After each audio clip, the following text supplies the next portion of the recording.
speaking of, work-life balance and quality of life and stuff like that, like, I don't see many, like, quality, I don't want to say it. I don't see a lot of quality workers when I go out to places anymore. I don't ever do shit at work. I'm in here just stealing company time. I'm in here just stealing company time. I don't ever do shit at work. I don't ever do shit at work. But ride up and down these goddamn aisles. But ride up and down these goddamn aisles. I don't to places anymore. Like, I don't get great customer service anywhere I go. Ooh.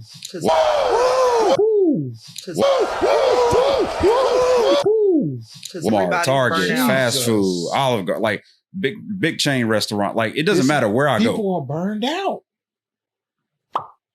Yeah, but I don't think that's the work. I don't think that's the job's fault at this point. I think that's a part of it. Yeah, I can see what you know what I'm saying. Coaching, it's like which one or the player. It's like, I don't think that's the whole thing. I just think we got a lot of outside influences, like technology. How to quantify technology's effect on society? People used to be outside walking around doing stuff. Now kids are just laying around all day doing this. Yeah. Adults get a day off and sit around on the phone all day. How does that affect your psyche? So when you say you burned out, yeah, I'm burned out. I've been scrolling on this phone for 10 hours. And then after that 10 hours, I went to sleep and went to work. And I did something I didn't want to do for 10 hours.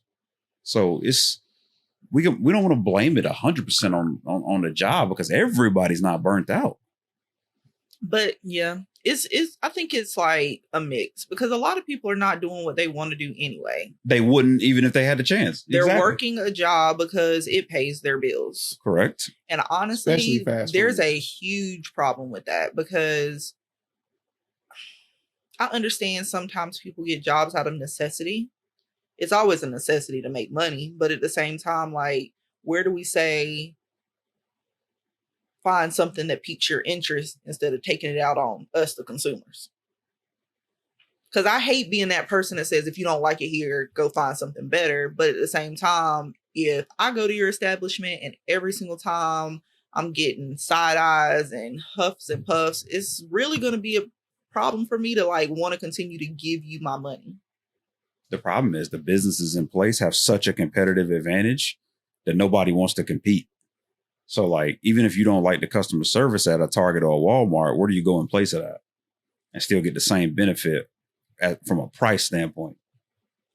Well, just from an overall what they bring to the table standpoint. That's Amazon, because I don't have to deal with nobody at all. That's true. That's their biggest competitor. The biggest competitor to brick and mortar is Amazon. And I feel like that's what a lot of people have been doing, especially over the last few years. They're buying stuff off the internet because there's no human contact. Yeah. And all they got to do is like open up their door, pants or no pants, and just pick up the package at their front step. That is a fact. But you said you made a point. You said, especially in fast food. Why do you say that? Why do you say fast food more than any other industry? Fast food is an industry in my eyes that it offers very few benefit to a employee. 6 figures, company car, company phone. Yeah. Well, I'm talking about the dude that flipped the burger. I used to be that guy. Well, you worked your way up though. That's what it offers. But everybody has that opportunity though. Exactly. Everybody don't look at it like that though. But that's not their the job's problem. fault. Yeah. Not the job's fault, but that's their problem. Everybody don't look at the NFL as the biggest opportunity, but somebody say, you know what, I'm gonna be a fucking kicker. And then there are some people that are not working in fast food and they're just picking up the phone. Like I've had a career in customer service for the last 16 years. And there is people that, get that beat and they're hateful to everybody who answers their line. So it's not just fast food. It really just depends on what you're putting into the job that you have. Yeah, that's what I'm saying. I don't like people who crown the fast food industry as that, because I know too many successful people, like wildly successful people. The thing about fast food is it's not built for somebody to come in at 16 and stay a regular employee until 40 and be able to have a house and a mortgage. And it's annoying because fast food is pushed to the job that nobody wants. And really and truly, there are people who are GMs and all kinds of people who are like making really, really good money because they're putting into the job what they want out of it. That's all it is. And you could get that same thing at Walmart, a gas station. You could be at Circle K and get these same opportunities. Yep. You just got to work. Because I know people who have retired from working at Walmart. I know people who worked at Walmart for 20 plus years. That's so. capitalism. That's America. That's how it's supposed to be. But what people do is, to the I'm burnt out credit, is they work a job for 3 weeks and say, this is too much. And they quit. And then they go to another job and they work there for a year. And they think that in that year, they were supposed to become the CEO and they didn't. So they quit. Cool. And then they go to another job and they say, hey, I got all this great experience, but I had a problem with management. So I left.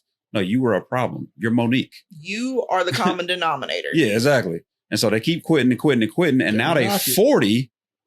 And when you ask them what they've been doing for the last 20 years, I'm working at fast food. It was a waste of my time. No, you wasted your time. You're looking at their resume and you see that they haven't spent any longer than like 2-3 years at one place. There you go. Or one location.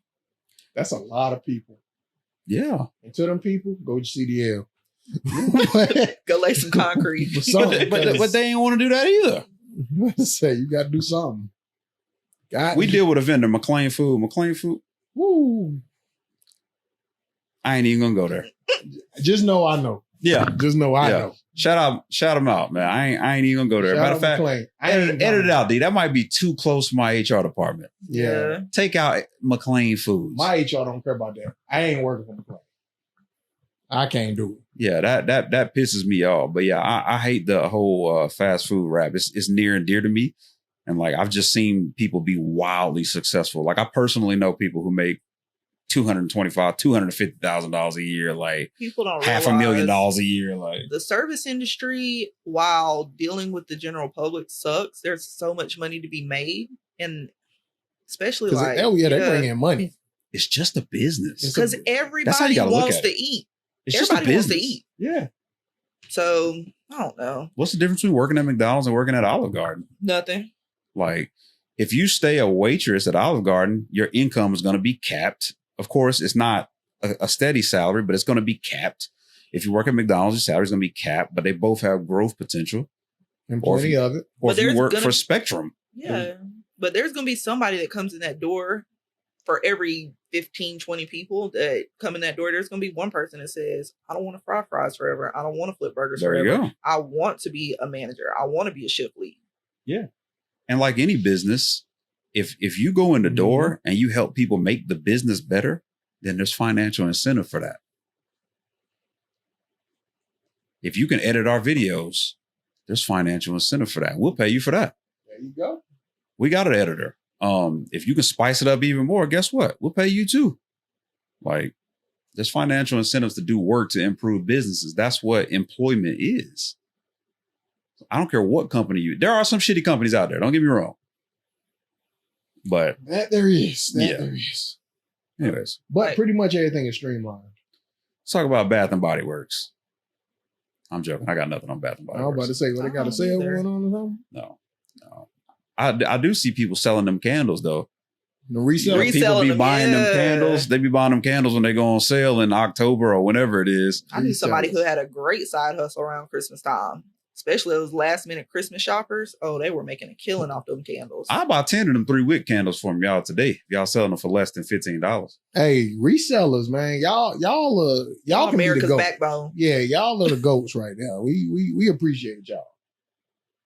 Reselling is a huge industry. I didn't know this, but there's a factory in Texas and all they do is take Walmart returns. We talked about this before. Mm-hmm. All they do is take Walmart returns and put them in a big ass warehouse. And then people come and buy the pallets and resell them. There are a couple local places around here to do the same thing with Amazon returns. Word. I've been to some of those pallet good places. Stuff too. I just be scared to buy it because some of them boxes be looking hideous. Oh yeah. So I'm like, okay, you want me to buy it? Okay. I mean, you're gonna take an L on a couple of things in there, but other than that, I'm just trying to calculate how big the L. Oh yeah. That's what I'm trying to calculate. Because of course, you ain't gonna get a box of magic beans. But Sensu beans. Yeah. But I want to make sure I can make a profit. And some of that stuff be pricey. Be priced out. I've seen people get $90 projectors for like $20. So I mean, I feel like it's a good thing if you get something that actually works. I'm gonna look into that because all it takes is a warehouse, essentially. The warehouse. We could start a pod today and start a resale business. We'll do real good.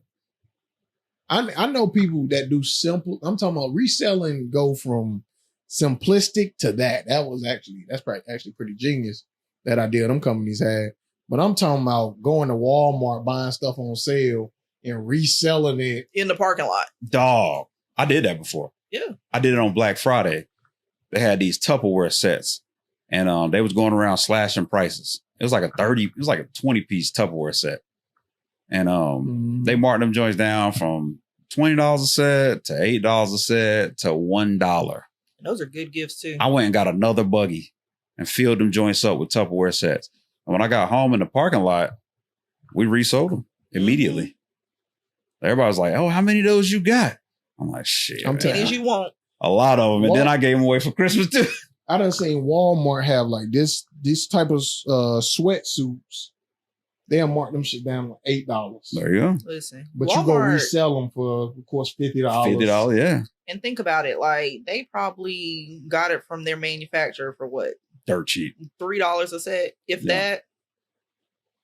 You know that. They making money regardless. They don't lie about marking down them prices though. They'll do it in a heartbeat. They don't care. That's why you got all them ambulance chases. Speaking of marking down prices, man, I did not know I was mispronouncing Temu this whole time. Neither did I. Temu. English mispronounce everything, you know. Well, they should have told us. Yeah, we were just out here assuming because they didn't let us know. They should have put it in parentheses. T-E-M, Tim. Temu. Shoot, it got... There's a Temu. It took a lot of people a long time to pronounce Shein correctly. That shit gonna always be Sheen to me. I think we still mispronounce that. Shine. I'm still calling it Temu. Yeah, I ain't never calling it Temu.